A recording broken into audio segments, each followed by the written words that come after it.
Welcome, everybody, to the Sheridan Report on the Grueling Truth Sports Network. The Sheridan Report is brought to you by MyBookie.ag. You can go to the MyBookie.ag page, put in the promo code TGT100 to get up to 100% cash back bonus on your first deposit up to $300. Or you can go to thegruelingtruth.com, click on the MyBookie.ag banner at the top of the page, and that will take care of you also. I am your co-host for the Sheridan Report, Mike Goodpaster. Right now, I'd like to welcome in my other co-host from the Sheridan Report, Bobby Sheridan. How you doing, Bobby? Mike, I'm doing great. I love these Saturday specials that we do, and we have a lot of really neat events happening today, and I'm ready to get into them. All right, so where do you want to start? You want to start with the NBA tonight or Major League Baseball? Yeah, let's start with the NBA. We got a big Game 3 from Portland. And, Mike, this series, you and I have touted the Blazers, for a while, since just before the series even started. And we've been saying, you know what, they got a shot to beat Golden State. Game 1 we knew was going to be a real difficult game for them to win. And so, that was not a surprise. And then Game 2, we thought, hey, they're going to come back. They're going to win Game 2 on the road, and they're going to take this back 1-1. And they almost did that. They made the adjustments they needed to make. They were outscored something like 30 points from the three-point line in Game 1, and they flipped that around. And they outscored Golden State by 24 in Game 2. And, that was the adjustment was mainly on the offensive end. They found ways to score points, but they still were outscored. Their backcourt was still outscored by Golden State's backcourt. So that's kind of where it's lying. Can McCollum and Lillard come home? Can they outscore those two guys?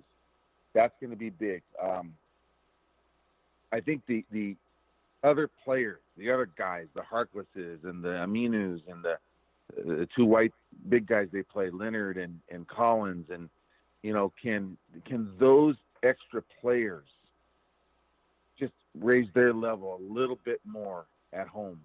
Steph Curry, who played a great game too. I think they can. Las Vegas thinks they can, Mike. That line, many of these lines coming back the other way have been 8-point adjustments in the NBA, have been 8. And this one's a full 10.5. Golden State was 7.5 in Game 2, Mike. And Portland's now 2.5. So that's a 9-10-point swing. I learned a long time ago, regular season play, about 11 would be normal. And sometimes a back-to-back would make it 12 or even 13, having to play in a back-to-back. The NBA, though, a lot of times standard is about 8, and they've made it a full 10. So it's not necessarily the right value, but it's absolutely the right spot. This is Portland's game tonight, Mike. They got to take Game 3. And one little tidbit, Golden State has won a record 21 straight series in a row. They've won at least one road game. And I predicted that in this series, they were not going to win a road game. And so I'm going to take Portland definitely tonight, hopefully play big, and then take them right back in Game 4. So let's get the first one first. That's tonight, lay 2.5.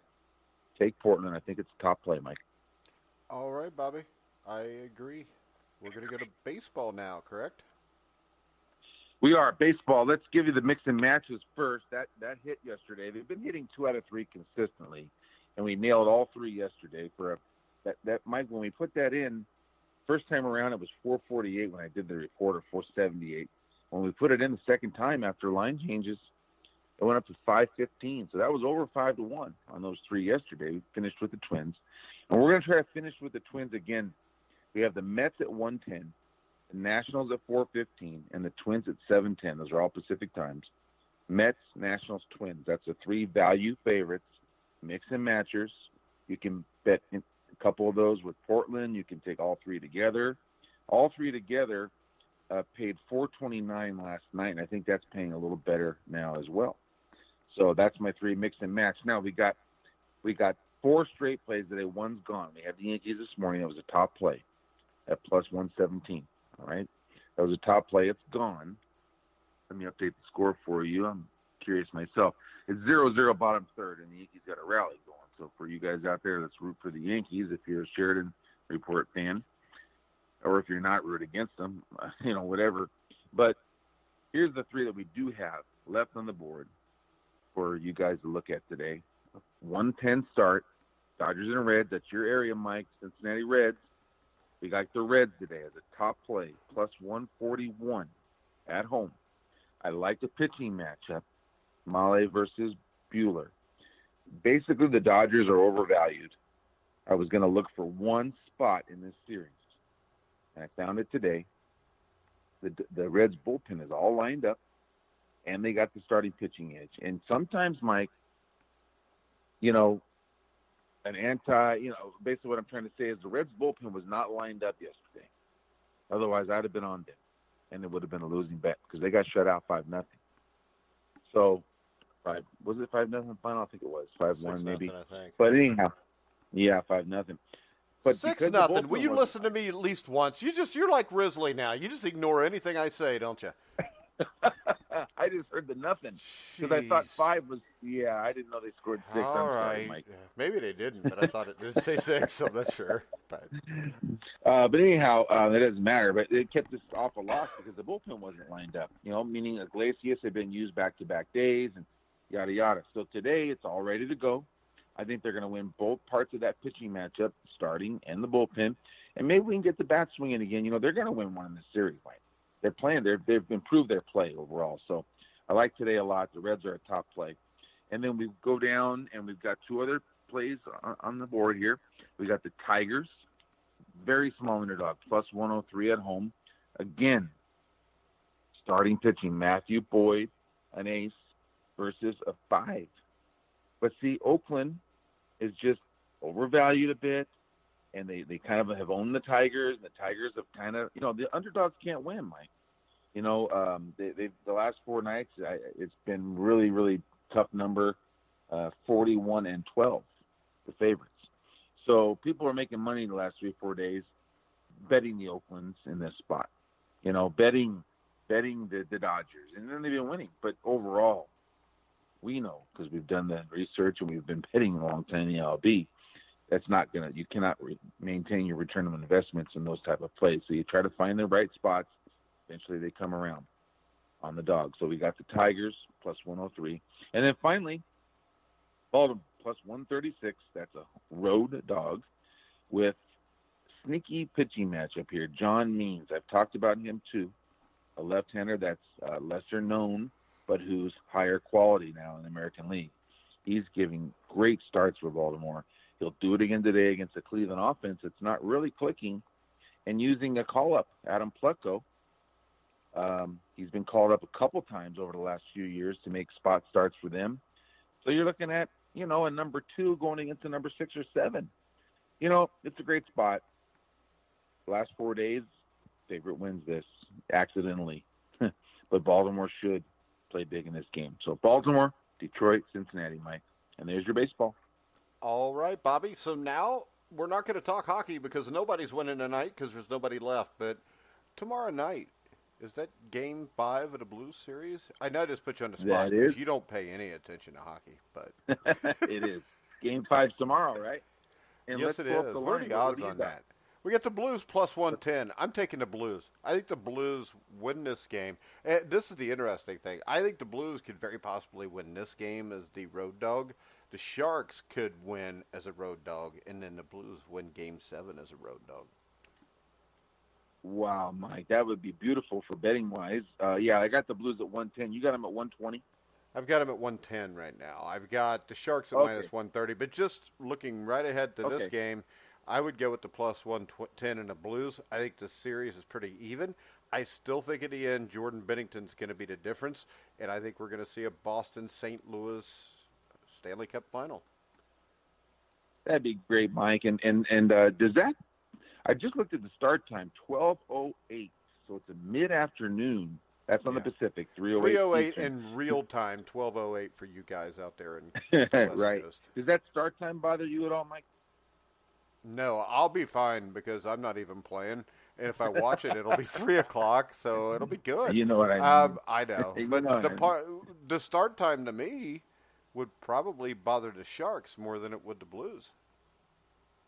Okay, good. That's great. That's because what I this wanted is to the know. thing. All a lot of people will say, Well, they're sleeping in their own bed, but it doesn't matter if you're sleeping in your own bed or not. I mean, it's 12:08 in the morning.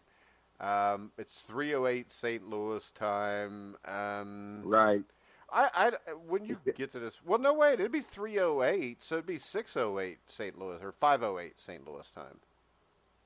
Not that big a deal. Well, it's 3:08 Eastern, so it would be 3:08 St. Louis time. It'd be 12:08, so that their body clock. Oh, it is is maybe 3:08 Eastern, isn't it? All right, yeah, they'll be fine. Yeah. I mean, you get to this point, it doesn't matter whose bed you're sleeping in, as long as it's not like your mistress and your wife catches you the night before the game. And it doesn't really matter where you play the game. I really don't think it does. And when you look at this, the NHL playoffs, I mean, I would venture to guess at least 35 to 40% of the games have been won by road dogs. Oh, yeah. And I've noticed that. And the value has been there. And this is a good spot, Mike. You've picked your spots pretty well, and you've called this out. So they got the home win in Game 4. Now, let's get the road win and go up 3-2 and bring this sucker back to St. Louis. And we'll talk about that one. That'll be Tuesday night. So we'll be on the air Tuesday afternoon to talk about that game. Mike, can I ask you real quick before you go through it? Tonight's boxing matchup is Brazil versus Wilder, as you know, obviously. And at Wilder, I've got it at minus 1,000. Now, here's the real question. Can I take Brazil at plus 650? What are your thoughts on that? Hell yeah. I mean, it's 6.5 to 1. It's two heavyweights. Neither one of them are any good. And it's basically what this is going to come down to is if Brazil goes after Wilder, I think Brazil wins because Wilder is not very good. No matter what anybody says, he got a small waist, he got small legs. I mean, he's 6'7", 6'8". He weighs 225 pounds. He is overrated. He sucks, but so does Brazil. So what you got here is this: when you watch Wilder, he has bad leverage. He has a tendency to have his feet like too close together. His footwork is not very good. Plus, he's ignorant. And on the other side, you get Brazil, who is a tough guy. If Brazil attacks him, because when you got somebody that keep their feet parallel too close together, if you go directly at them, there's nothing they can do about it. Brazil outweighs him by 25 to 30 pounds. So if Brazil was to go directly at him like a defensive lineman bull rushing an offensive lineman, I don't think there's anything Wilder can do. My worry is this, and this is why the odds are big. Wilder's got these long-ass arms, swings these wild punches, and if Brazil does not immediately attack him, then Wilder's probably going to pick him apart and knock him out. So I would think this. At 6.5 to 1, 7 to 1, I wouldn't bet a ton of money on it. But you throw $50 on it and get lucky. You just made $350. Why not give it a shot? There's no reason to bet money on Deontay Wilder because there is absolutely no value there and a tremendous risk. Correct, Mike. Well said. And that's tonight on Showtime. So that's not even pay-per-view. If you got Showtime, you got it, right? Yeah, and Showtime has a free preview. I hate to do commercials for Showtime, but so you can actually watch it no matter what, whether you have Showtime or not. I think it will be an exciting fight because it's basically going to be like a barroom brawl between two guys that suck ass. So that's the way I look at it. Plus, I really hate Deontay Wilder, if you can't tell, and I'd love to watch his ass get starched. All right, you want to go ahead, and we're going to take a commercial break, and then we're going to come back with our Preakness preview with sports handicapper Phil Rankin, and, of course, the agent to the stars in horse racing, Vince DeGregory. We will be back in 1 minute. Hello, boxing fans. I'm Michael Montero of Montero on Boxing. You may have read my work in Boxing Monthly Magazine, Ring Magazine, or their associated websites, maybe Undisputed Champion Network, maybe you've heard my segments on NBC Sports Radio, or any of the other platforms where I do work regularly. I wanted to invite you to check out my podcast, The Neutral Corner. We upload it every Monday. It's available on iTunes, Stitcher, SoundCloud, YouTube, and of course at thegruelingtruth.net. Every week we go over the news, the rumors, the latest fights being put together. We analyze everything, give you the business behind the business, and then we review all the action that took place in the ring during the prior week around the world. Not just the big popular fights, but all the fights, including the little guys. And then, of course, we preview the action coming up this week. Again, Michael Montero, The Neutral Corner, iTunes, Stitcher, SoundCloud, YouTube, and thegruelingtruth.net. All right, guys, we're back on the Sheridan Report. We're going to do a little Preakness preview. We did the Kentucky Derby a couple weeks ago with these young men. So let me introduce first the handicapper, the best horse racing handicapper there is, or he wouldn't be on the Grueling Truth. Phil Rankin, how you doing? Fine. How are you, buddy? Oh, I'm doing great. Anytime I'm doing a show with Bobby, I'm doing great. So Sounds good. All right, and of course we have, what was it I called him before we came to the commercial break? The sports agent for the stars, the jockeys. Let's go ahead and welcome Vince DeGregory to the show. How you doing, Vince? Very good, very good. Happy to be back on the show with you again, and hopefully we can help the fans pick a winner. That's the main object of our show, I'm sure. Well, yeah, it is. It's supposed to be. Sometimes me and Bobby go way out left field, way off of things. But, yeah, that is the intention. Bobby, you want to go ahead and run it from here? I will, Mike. Hey, guys, it's great to have you on, both of you. And, Phil's my real good friend. And, Vince, you're just a legend. And I'm so happy and honored that you've come on again with us. And people loved hearing your stories. And we'll see if we can get a few more out of you today. It's Preakness Day. And so I wanted to ask you just right off the bat, what does Preakness Day mean to you? What are some of your memories? What comes to your mind, Vince? Oh, God, I remember. Is Mike I'm talking to? No, you're talking to me and Phil. Oh, okay. Let me put it this way. My younger days when I was struggling, I worked in Maryland. I worked all of Laurel, Bowie, and Pimlico. And my struggling days, being around Pimlico, I noticed a lot of the speed was carrying there all the time because the turns are very sharp. And I was lucky enough in my later career, when I became successful as an agent, I had Alex Solis, and he won the Preakness for Mel Studi. And that was quite an exciting time for me, being there, being at Pimlico and having an outstanding horse as well as Snow Chief. That's the name of the horse. And right. Pimlico days were good days for me. I loved being around Baltimore, Maryland, and it was exciting for me to be there at the Preakness after struggling and finally have a horse that could be one of the contenders, and lucky enough that we won that race. And I've learned through the years that being around Pimlico, if you don't have really speed and get position, you can't come from way back and think you can overcome it, especially when you have large fields. So in my handicapping for today, that will take into a variable that I will more or less lead towards horses that'll be in contention the first flight and don't have to be way back there and have to go out 4 or 5 wide into the turns, because you can't lose that much ground and expect to win. So my days of Pimlico, I hope it helps me picking a winner today, and hope that the fans will think that maybe I had a little bit of ideas to help them and their thinking process. Oh, that's great. Well, we'll get into that in a little bit as far as today's race in particular and that speed angle. But let's get back to 86, Snow Chief. I was a senior in high school, and this is what hooked me on racing, Vince. Snow Chief, Ferdinand, Ali Sheba. That group of horses all hooked together in those few years. Snow Chief, what a horse. Alex Solis did a great job on him that day. But tell me about, talk to me a little bit more about Snow Chief. Talk to me a little bit about that rivalry with Ferdinand and Ali Sheba. Well, I can tell you how. I happened to be fortunate enough to get the mount on Snow Chief. I went to work in August at Del Mar for Alex Solis, who came in from Florida.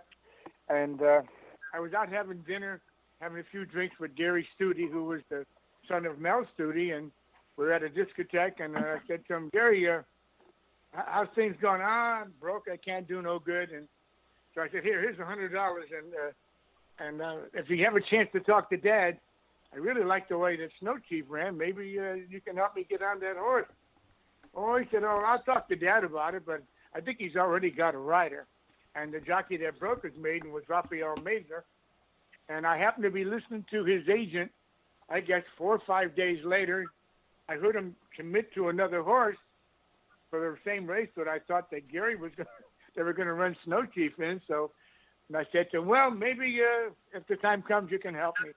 And sure enough, as it so happened, Rafael Mazur wound up riding another horse, and Gary went to his dad and said, why don't we give Vince's jock a chance? And the owner was Carl Grinstead.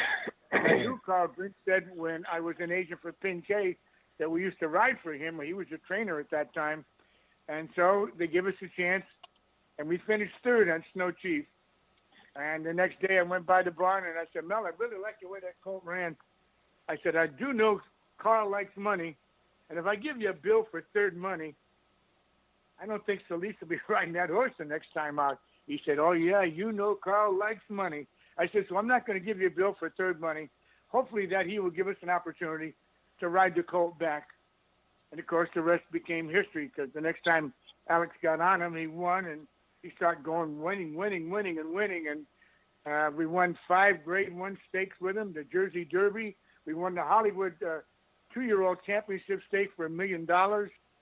He won the Preakness, as I said. He won the Florida Derby. It was like everything fell in place with this horse. Here we came to California and didn't really have a barn behind us, and Snow Chief elevated Alex Solis's career. Yeah, he sure did. I mean, that's how I got to, love Alex Solis. He became my favorite jockey. I'm just a kid, and he's winning these races on Snow Chief. And now that was yesterday on this day. That happened yesterday, but today is on this day in terms of horse racing. I got 2 of them I want to ask you about. 1985. Right. Now we're going back a year before Snow Chief. Pat Day won on Tank's Prospect in 1985. And then in 2002, Victor Espinoza won with War Emblem. So do you have any thoughts on either Tank's Prospect or War Emblem or their jockeys, Pat Day, Victor Espinoza? I'm thinking that maybe I could be wrong. I thought that Bob Baffert, did he buy that horse, early War Emblem, out of Ohio, and Victor won on him? Could I be right about that? Yeah, you are. I thought I could be, and no, that's Phil. I think I'm right about that, Phil. And yeah, I remember. I remember Baffert buying that horse. Yes. Correct. And so he did phenomenal with him in a short period of time, and Victor, I thought, rode him great. And Pat Day, I can tell you a story about Pat Day as well while we're on that subject. When I got fired by Chris McCarron, I got back to California, and Pat Day had left a message for me, but I was so distraught of getting fired after leading the country 2 years in a row. I never returned a call back to Pat, and I guess I had the bad negative thought in my mind because he came the previous winter to California with Roger Lauren. He won a total of 8 races, and he never got going. But after he left here, he started blossoming and got his confidence together and started getting on good horses, and then he became a successful jockey as he did. And it was always on my mind that that's not me. And I called Pat up one day, and I said, Pat, I owe you an apology for not calling you back. I was going through tough times at the time, and I'm proud that you had called me, and I'm sorry that I didn't become your agent. And you turned around to be a Hall of Fame jockey as well. So Pat Day, I'll always have a soft spot in my heart for Pat, for him, for calling me and overcoming. He didn't need me, and he went on to have other agents and became a star in our game. So I talk to Pat now and then. I'm happy he's a preacher. He loves God, and he tries to help other people to change their lives. But Pat was a great jockey, and now he's a good friend of mine as well. Oh, that's a great story. I didn't realize that about Pat. That he's that close, with the Lord and doing those type of things with his life right now. That's really neat. Yes. Phil Rankin. Yes. How are things going at the handicapping guide right now? What's going on? Well, today the card is doing really well. I just watched the 7th race go off at Pimlico, and our rating numbers have hit 6 out of the 7 races as far as the winner coming from the top 4. The seventh race, the top-ranked horse. In fact, it had the superfecta. It didn't pay anything, but all four horses were 1, 2, 3, 4. But what I wanted to talk about a little bit before we get into the numbers on today's Preakness is I want to go back and talk a little bit about the Kentucky Derby and what our friend did there, Mr. DeGregory. He actually picked the winner, number 7, Maximum Security, and unfortunately he was DQ'd, but he picked him out of a 19-horse field, and very good handicapping on his part. And our card that day, it did very well also. I went back and just looked at it and realized that prior to the scratch of the 7, which was Maximum Security, we had 5 of the first 6 finishers in the ratings. And that in a 19-horse field, that's not too bad. Even though we didn't have the 20 who became the winner after the disqualification of the 7, he was ranked in the top 6, and he paid a humongous price. But I want to give kudos to Vince for picking that horse. Maybe he can do the same thing today in the Preakness. What do you like today, Vince? Well, first, let me bring this to your fans, and maybe I can help them in some way. Through the turmoil, some people say the number shouldn't have come down. Other people say it should. Kent the Stormer gave a great description of he thought the number should have come down, and all the other riders I have talked to as well.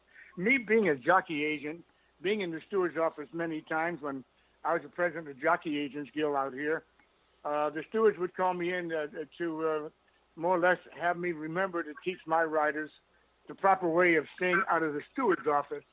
And the major factor is throughout the United States is that a jockey must maintain his course at all times. And by this, I'm saying if a horse is on the lead, he's down on the fence, he can't let his horse come out 3 or 4 lanes and drift out and then drift back to the rail, because you have horses behind you with jocks, they don't have brakes on them horses, and they're going 30, 40 miles an hour, that you got to go a straight course, because if they're flying at you, they can't just put the foot on the brake and pick up and go around. And in the meantime, they clip heels, and thank God we didn't have a catastrophe in the Kentucky Derby, because somebody could have gone down at that particular moment when the jock came out from the fence, maybe 4 lanes, and jock stood up behind, and then he corrected it. But the factor is, all jocks are told, if your horse tries to get out, the first thing you do is don't hit the horse. You reach up and grab those reins and straighten him up so he'll go straight. Then you can hit him right-handed, or if he's lugging in, you can hit him left-handed. But the main factor for all jockeys is to protect each other. Keep your horse in a straight mode and try not to drift out or drift in. And it so happened, Saez his agent's a friend of mine, and Louis' a friend, and he was on the fence the whole way. He was the best horse. I think if they ran around again, they'd have never taken him down, because he would have been far in front of the rest of them. Plus, it was a sloppy racetrack. But the main factor is, when he turned into the stretch, he didn't grab control of that horse. He let him drift. And when he did, he went out 4 lanes. If you look at the head-on shots, and you'll see he was way out of the area that he was supposed to be in, and that's why Jackson behind took up.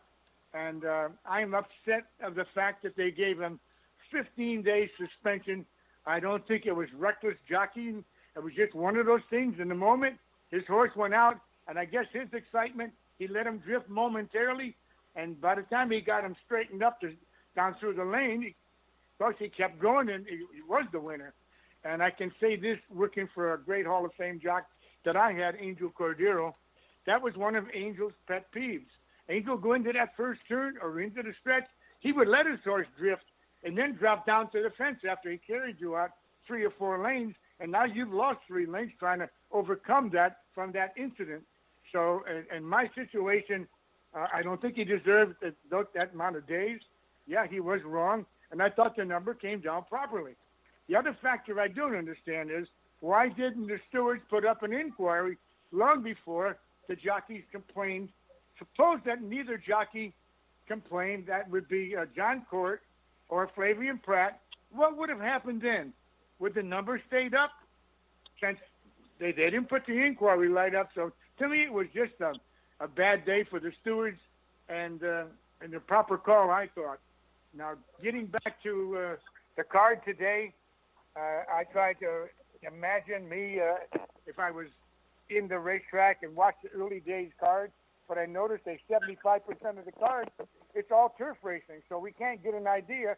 How is the track playing? Is it playing favoring speed, or is it in between speed, or are they coming from behind? I don't know that, but I'm going to guess in my mind from the years I worked there that the track is tightened up enough that speed is going to be very prevalent in this race.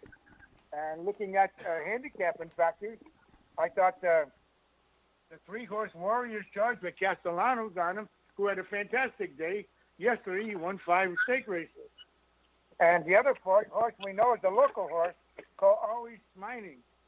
That's a terrific speed horse. So in my mind, I'm thinking that the 3 and the 7 are going to go out running. And then we have the California horse. And I like Wayne Wright, nice guy, terrific trainer.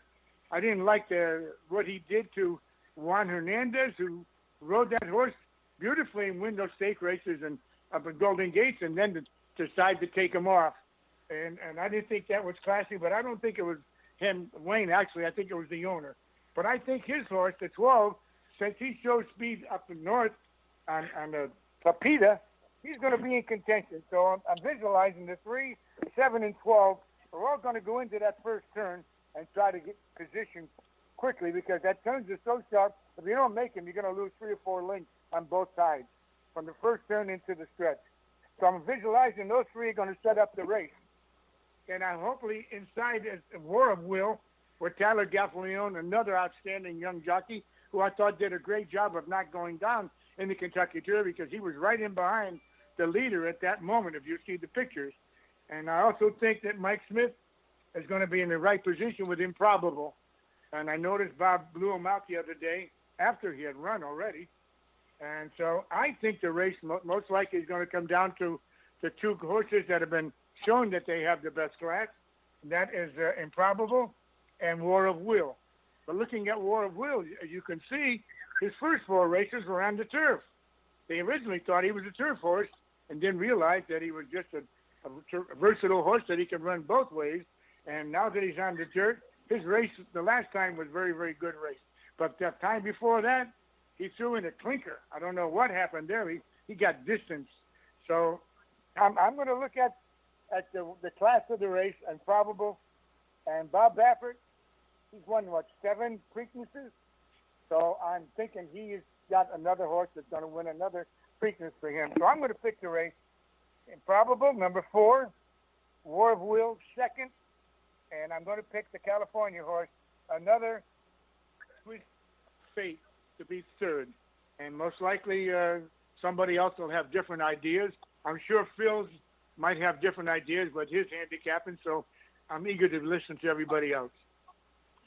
Well, I'll give you, here's my input right now. It's pretty much very close to yours.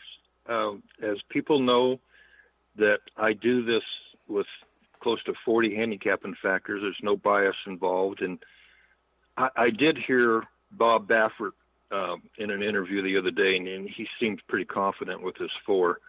The only thing he says, that horse has very, very good speed, except the first 100 yards, he kind of just wants to lope until he gets rolling. So he's not going to outbreak some of those quicker horses, but he'll be up there close to him. But here are my numbers. The top rated horse is the 4, Improbable, with a 660, followed by number 1, War of Will, with a 520. Co-tied for 2nd was 13, Win. And he's a decent price. He's 15-1 morning line. So yeah. War of Will and Win are both 520s. And the 12 horse, Vince, just like you've got him there close, he is a 502. He's very close too. Now, when you read my handicapping sheet, a lot of people don't get that bottom part. There's, in this case, when there's as many horses as there are, gives you 7 rated horses in order. You got the 4, 1, 13, 12, and then you have 7, 11, and 9. And the 7 is Always Mining, and the 11 is a Laughing Fox, who's going to be a decent price, and the 9 also is Bodie Express. So those are the 7 rated horses in order, and you can see that Improbable clears the other ones by a good margin. He's a 660. That's a lot, and there's no bias put into these. It's just raw 40 handicapping factors right out of the daily racing form. And as I said before, I didn't consider our card on Kentucky Derby Day that great, but when I went back and analyzed that race, the Kentucky Derby, prior to the DQ of the 7, we had 5 of the first 6 race as far as rated and charted, but that's today's ratings, and it's going to be a good race. And I talking about the track, Vince, they ran a 6 furlong race, or did they? No, I might be wrong. That was a turf race too. You're right. It's been basically all turf racing. Uh-huh. There was a horse that won the 6. That was a dirt race, but not enough information on that. But it's tight. It's going to be decent. There's no rain, sun shining. Okay. Glad to see that. So that's our rating. So good luck to everybody, and hope you enjoyed the show. And Bobby, what else do you have? Well, here's what I want to talk about now. We got both of you experts picked 4 and 1, which are the 2 top choices. 5 to 2 Improbable, 4 to 1 War of Will. So let's talk about strategy. How can we bet this race and make some money? Will we look at trifecta, try to get a price in there? Will we look at a exacta box, those 2? Do you want to try to make, so a superfecta? Like what would be a way? What's the betting strategy for some of our fans today? Well, I can say this.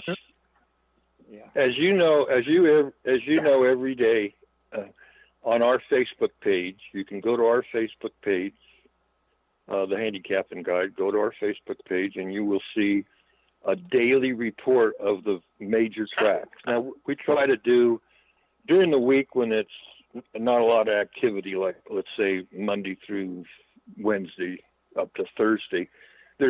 We try to do the 4 major tracks that have the largest purses, which obviously are normally the better horses. And then, of course, on Friday and the weekends, we do at least a track from Florida, New York, California, and Kentucky.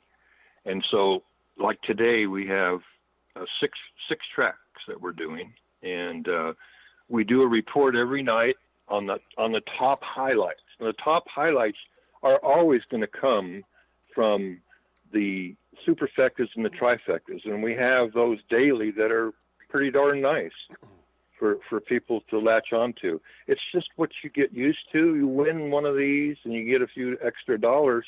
You're pretty brave, and you're playing superfectas and trifectas. You're boxing. Winning is very difficult. Okay, nothing worse than to have a horse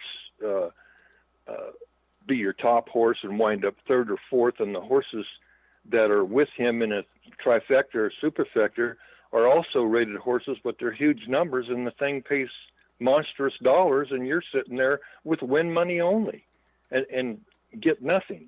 That to me is just aggravating.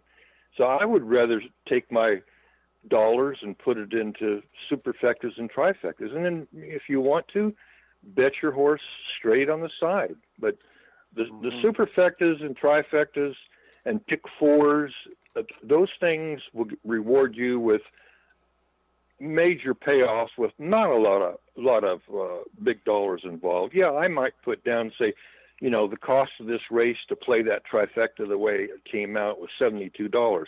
Now, for the normal Joe that plays the races trying to win everything with $2, that sounds significant, and it is. But horse players that have the funding, that's not a lot of money. You bet 72 and get back 400 or 500. That's doable. But for the smaller guy, just remember, if you're getting into the game, I've had so many people come to us thinking they're going to get rich overnight. What I suggest, if you want to subscribe, get our numbers. You don't have to spend your time burning your eyeballs out. Take our numbers, use our numbers, play on paper for 2 or 3 weeks till you get comfortable at what you're doing. And once you see, hey, I'm doing okay by this formula or this trifecta formula, or this is working for me, and it's costing you nothing but a little bit of time. Don't throw your money at something you're not used to doing. That's just something I try to tell everybody that comes into the game new, is to take your time, and it's going to be here a while. So learn what you can, learn the language, get you some people that are good handicappers. I like to think that you could, use us.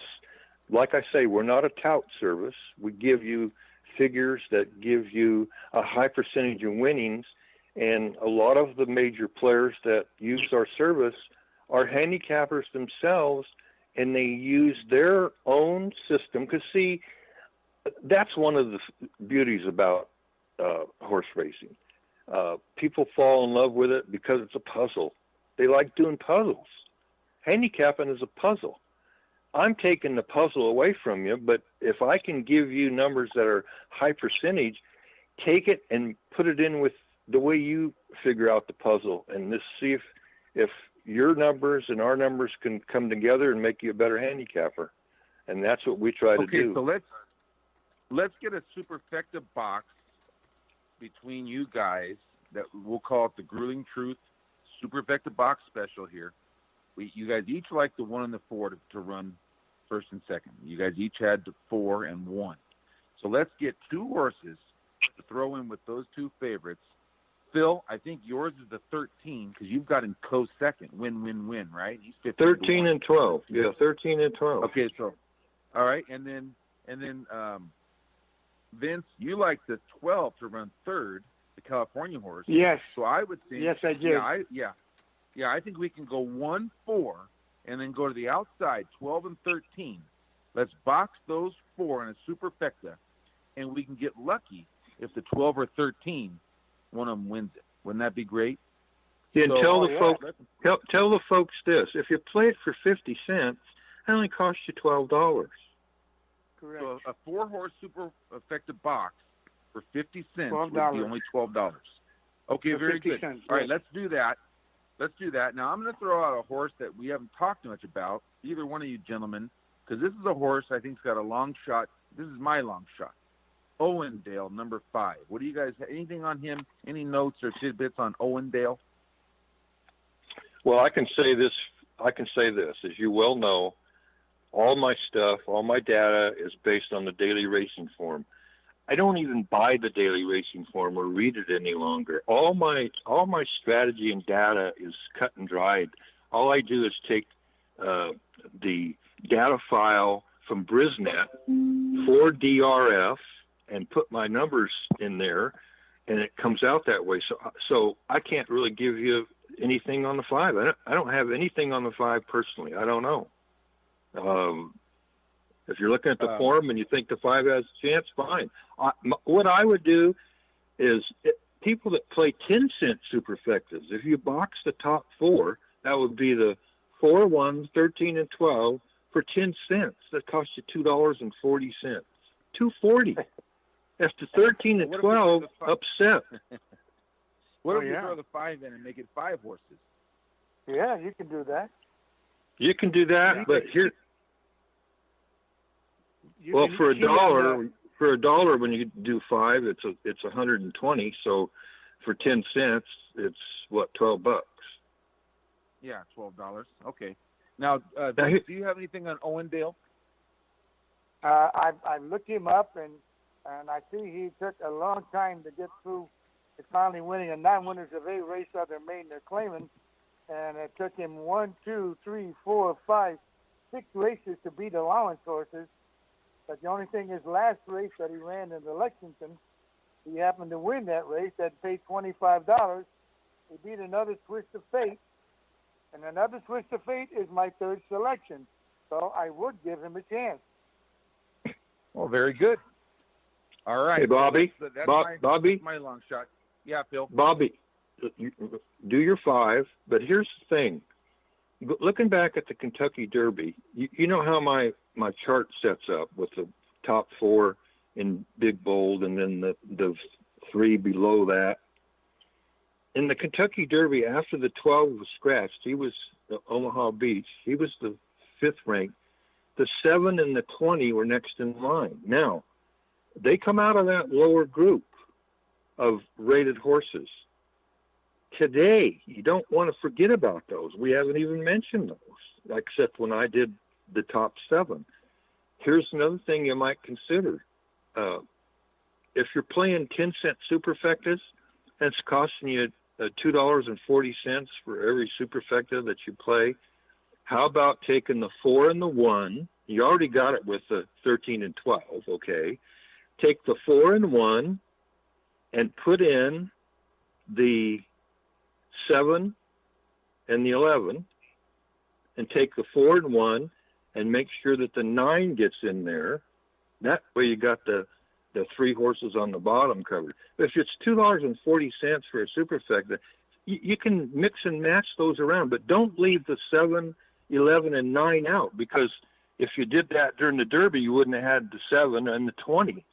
Look what the 20 paid. Right. And he was in that group. So that's all I'm saying. I'm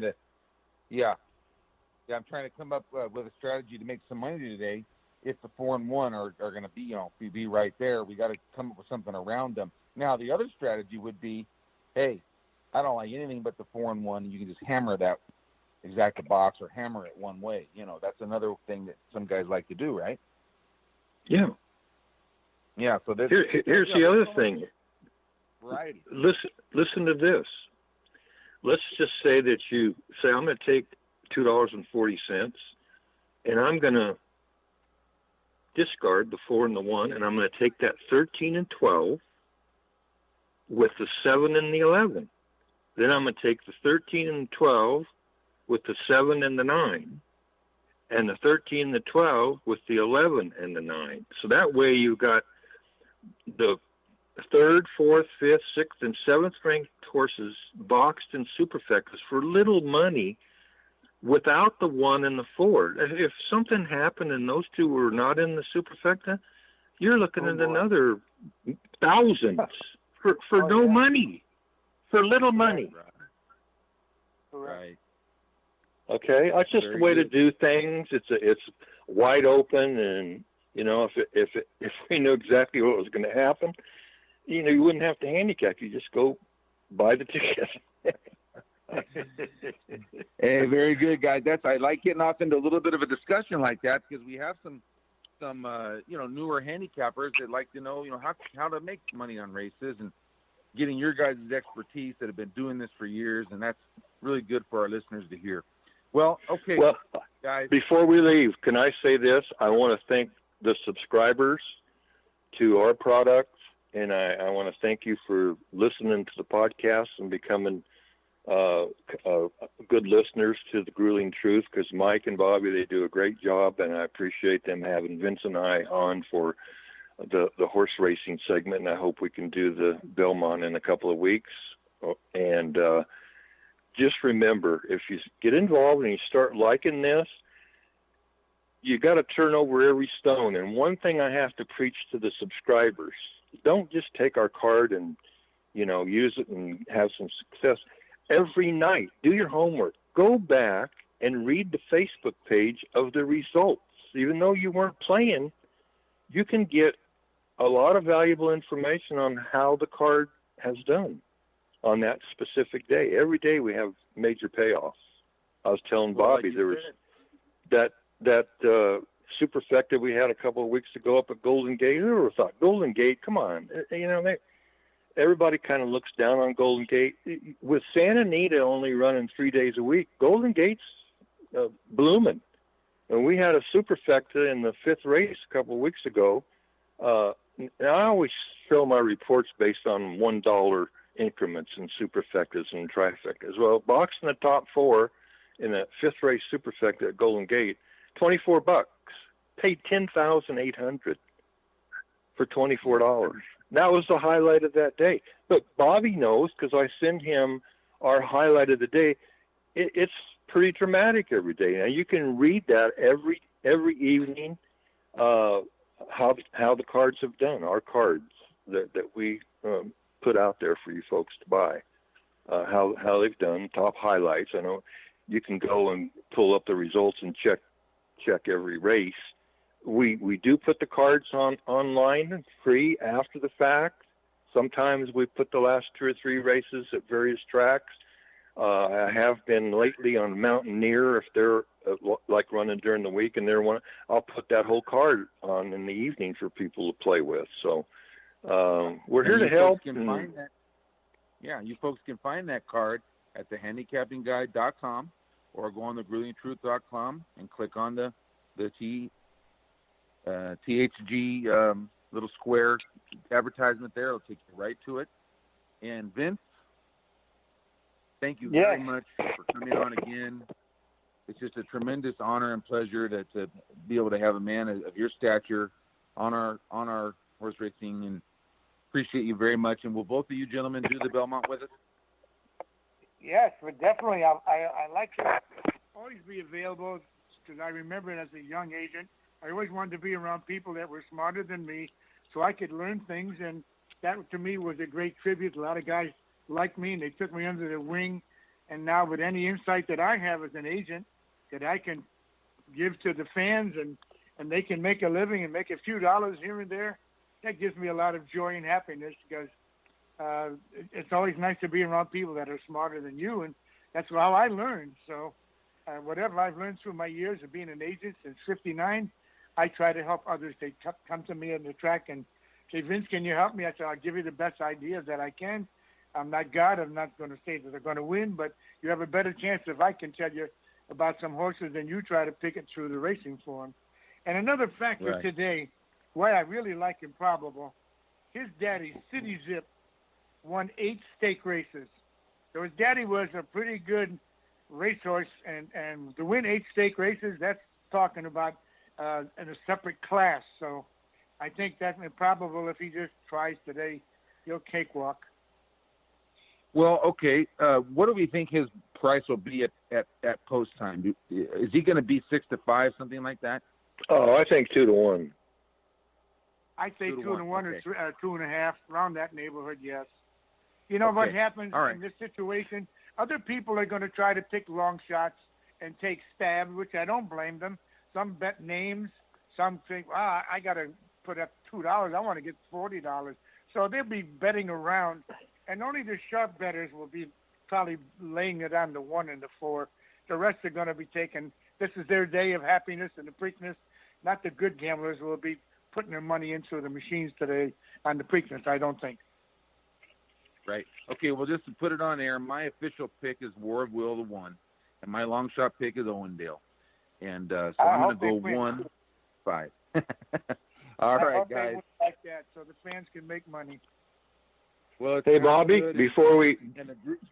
And the Grueling Truth Superfecta box, again, is the 1-4 and then 12 and 13. That's the official Grueling Truth Superfecta box. Okay, yeah. Phil, what were you going to say? I was just going to say I was just looking at the television on my computer from Pimlico, and the 8th race was won by the 1. Yes, he was the favorite, but he's top ranked after the scratch of the 8 on our charts. The 9 ran second, and he was second ranked. So we're 7 of 8 of having the winner in the top 4 rated today. This is what we try to get. This is what we try to give you folks on a daily basis. Yesterday we were 11 for 14. So we're actually doing better today. Meaning a horse in the top 4 wins the race, and 7 of 8 today at Pimlico. Yeah, whenever I show 7 of 8 or 9 of 10, 90%, it's the winner coming from the top 4, because if we could pick 90% of the top ranked horse winning, come on, Right. No, I know. Our average is about 47% on top rating. So for some of the fans that just tuned in live and maybe don't want to have to go back, the top 4 in that race today, Preakness, was who? Go ahead and say your top 4 again. Okay. Number 4 is Improbable. He's top ranked with a 660 past performance rating. You see on that chart, you'll see a little red PPR. It stands for past performance rating. That's all those handicapping factors on a point system. 660, number 4, Improbable. Tied for second is War of Will, number 1, and 13, Win, Win, Win, with a 520. And fourth is Another Twist of Fate, the 12, with a 502, followed by the 7, 11, 9. Okay, but in your top 4, which is 7 for 8 today, it would be 4, 1, 12, or 13. One of those 4 would be the winner. All right, guys. Okay. Well, that sounds good, and we'll get you guys back on for Belmont. And this has been the Sheridan Report with Mike Goodpastor. We'll be back on Monday at 11 Pacific, 2 Eastern. And there'll be a good fight tonight going on Showtime that I know Mike will be watching, and then they'll be talking about that on their boxing show. You can find all this at thegruelingtruth.com. And signing off now, where the legends speak.